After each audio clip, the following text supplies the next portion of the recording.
La decisión del salario mínimo 2026 queda en manos del presidente de la República, luego que la Comisión Nacional de Salario no encontrara un consenso para definir una paga mínima. Ante ello, exportadores recomendaron un incremento salarial que parta de 1.30% a 3.09% bajo los análisis técnicos. El año pasado el aumento fue mayor al que históricamente venimos viendo de muchos años. En este año, nosotros lo que estamos promoviendo es que entre las dos circunscripciones y separando las tres actividades, tengamos nosotros una propuesta que esté entre el 2.47 al 3.09. Eso es lo que estamos promoviendo.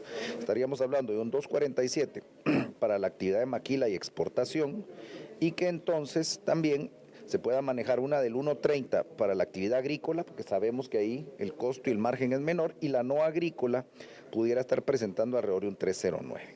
Entonces, estamos promoviendo tasa, estamos promoviendo que sí debe haber un aumento, pero basado en un mecanismo, basado en una fórmula que sea sostenible, y luego estamos basándola también, estamos sugiriendo que se maneje multianual, no que se haga cada año, y entonces cada año según el sabor o el color político.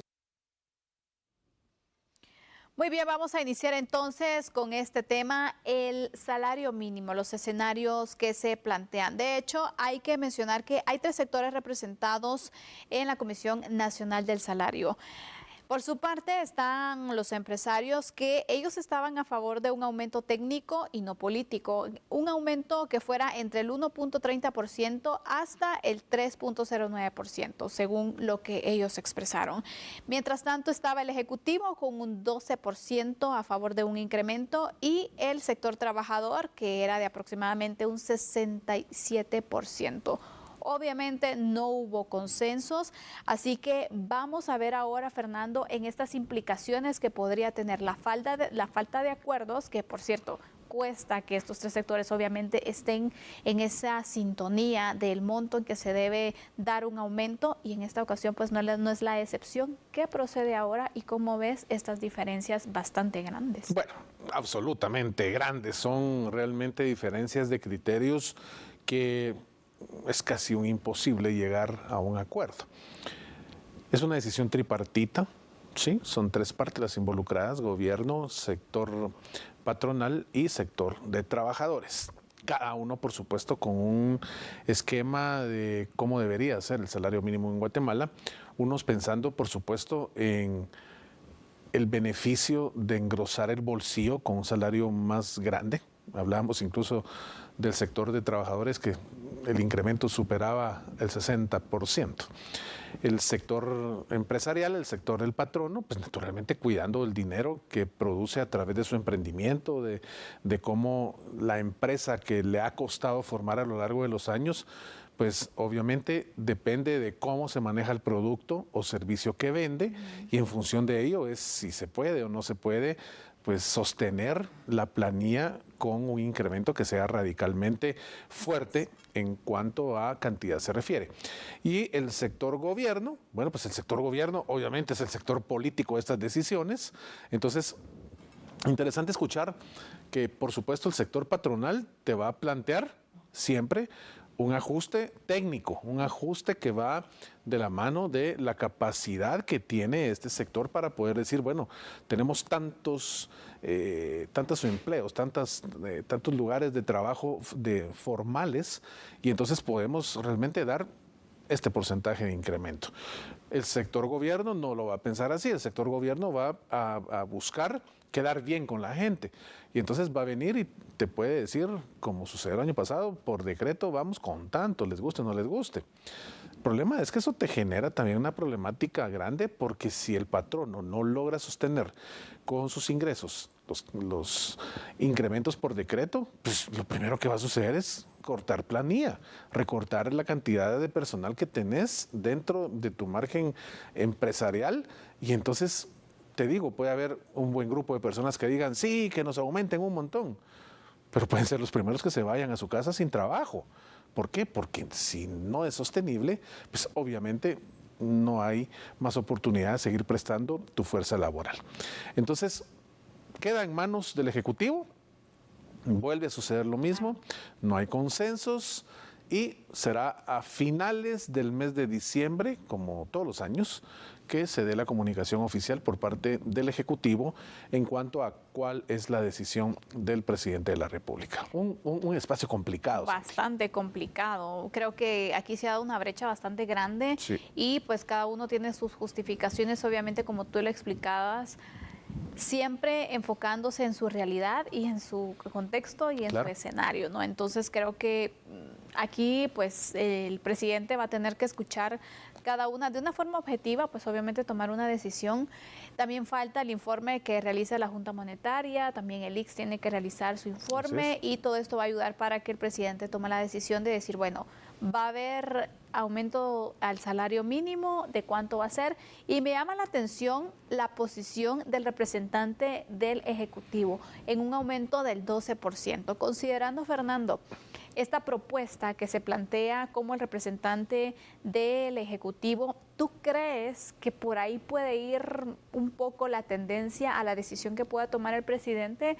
¿O cómo lo ves entonces tomando en consideración la postura del representante del Ejecutivo? Bueno, realmente te vuelvo a repetir, y a usted también, amigo y amiga televidente, el criterio del representante del gobierno en cuanto a ese porcentaje, te digo, qué bien desde la perspectiva del trabajador. Obviamente ese trabajador que percibe el salario mínimo, que es una gran cantidad de personas aquí en Guatemala. Pero muy fácil es para el gobierno decir, sector empresarial, súbale el 12%, si no es su dinero. Claro. ¿Sí?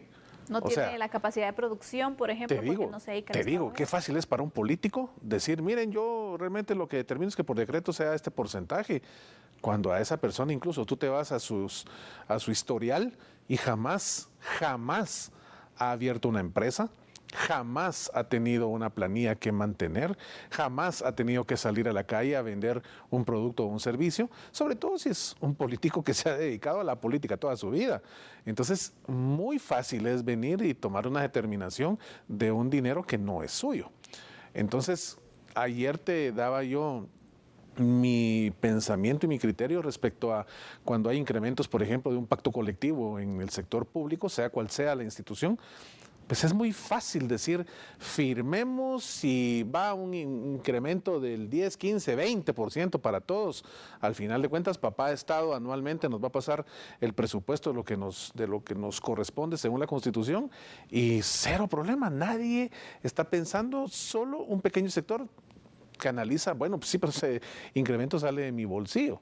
Pero al final de cuentas es la historia del país en materia del sector público. Pero a nivel del sector privado, a nivel de la iniciativa privada, es muy complicado tener a una autoridad que solo se maneja dentro del ámbito político y dentro del ámbito del sector público y que digan, porque tiene la representatividad del poder constituyente, es decir, del poder que lo puso en el puesto y tomar la determinación de, miren, ahí nos vamos con lo que a mí se me antoje. Creo que realmente hablar de un 12% es demasiado, realmente es demasiado. Entiendo la posición del trabajador que hoy tiene, pues hablemos de un promedio, 3.500 quetzales en materia del salario mínimo, dependiendo qué circunscripción sea, la 1 o la 2. Pero redondeando 3.500, si tú le metes a 3.500 quetzales un 12% de incremento, es una cantidad realmente bastante fuerte. Estás hablando casi de los 400 quetzales. Y eso multiplícalo por planillas muchas veces en donde hay 400, 500, 800, 1,000 y pico de empleados, te hace realmente pensar, ¿qué hago? ¿Sigo esforzándome por mantener a toda esta buena planilla de mi recurso humano a pesar de que no me da el bolsillo? ¿O empiezo a recortar cabezas? Eso es lo difícil de esto. Aquí es una decisión muy complicada la que queda en las manos del presidente, como todas las que obviamente tiene que enfrentar la persona que está al frente del Ejecutivo. Y vamos a ver cuál es el análisis. Como tú bien lo indicabas, él tiene que esperar los dictámenes de las instituciones públicas que le hacen llegar los criterios técnicos y sobre esos criterios es que pues, ya viene la decisión presidencial. Claro. Obviamente, vuelvo a repetir y soy enfático, es muy fácil decir por decreto va un 12%, si el año pasado con el 10% realmente el sector privado se las vio a cuadritos, veremos cuál es la decisión. Y eso me sorprende, obviamente, porque imagínate, el año pasado se dio para este año, pues obviamente este incremento del 10%. Cabe hacer mención, y creo que no hemos podido tener un informe claro que nos digan, bueno, de este incremento que se recibió en el salario mínimo, se logró poder marcar una reducción en cuanto al alto costo de la vida para las personas que estaban entonces, que gozan de este salario mínimo. ¿Qué beneficio se tuvo de poderlo tener o creó un efecto contrario? Claro. Creo que eso es parte del análisis que se debe realizar para considerar entonces si es viable y si es recomendable poder hacer un nuevo aumento en un año consecutivo. Y de esta manera entonces poder verificar si realmente este dinero que se aumentó en el salario mínimo vino a impactar positivamente en el bolsillo de quienes lo reciben, o creó un efecto contrario y al final pues simplemente se recibió este aumento pero igual no alcanza para poder entonces tener estos servicios y la canasta básica. Por ejemplo, creo que esto es algo muy importante y esto es con base también a lo que el sector empresarial pues indicaba a través del representante. Bueno, tiene que ser al final un incremento que sea técnico y a esto nos vamos. Vamos a ver el tema de la inflación, vamos a ir viendo los costos de la vida también y por supuesto las condiciones en las cuales las empresas puedan ir creciendo, puedan ir generando para que puedan sostener este incremento si se puede dar y no a ahondar o a ampliar la brecha del empleo informal que también se ha dado en esta situación. Toda esta información hace falta que la den a conocer y que se considere obviamente para tomar una decisión que sea responsable respecto al salario mínimo. Mira, la retroalimentación de la que tú hablas es importantísimo, definitivamente. Pero pues hemos visto que hay realmente bastante falencia en el tema comunicacional, en tema de las acciones del gobierno y sobre todo esto de hace un año, ese incremento, pues como tú bien lo indicas, realmente fue un paliativo para lo difícil que está en Guatemala poder satisfacer la adquisición de la canasta básica, no digamos de la canasta básica ampliada. Entonces, tener esa información creo que sería vital, pero pues nos hace falta y ojalá que tengamos una noticia que sea positiva para, pues al final de cuentas, todos los involucrados en este tema. La decisión está en el presidente, veremos entonces qué es lo que indica al final, si existe o no un incremento al salario mínimo, de cuánto podría ser o cuál es la perspectiva entonces que tienen para el siguiente año. Cerramos aquí el análisis. Fernando, es un gusto siempre poder compartir contigo este espacio y también gracias por tus aportes que enriquecen estos temas sin duda. Un gusto, Sandy, qué gustazo estar como siempre contigo y por supuesto, amigo y amiga televidente, el agradecimiento porque se queda con nosotros a esta hora escuchando estos análisis y ojalá que sirva para que usted pueda tener pues un mejor criterio de lo que está pasando en nuestra Guatemala. Vamos a hacer una pausa, regresamos con más información, por favor no le cambie.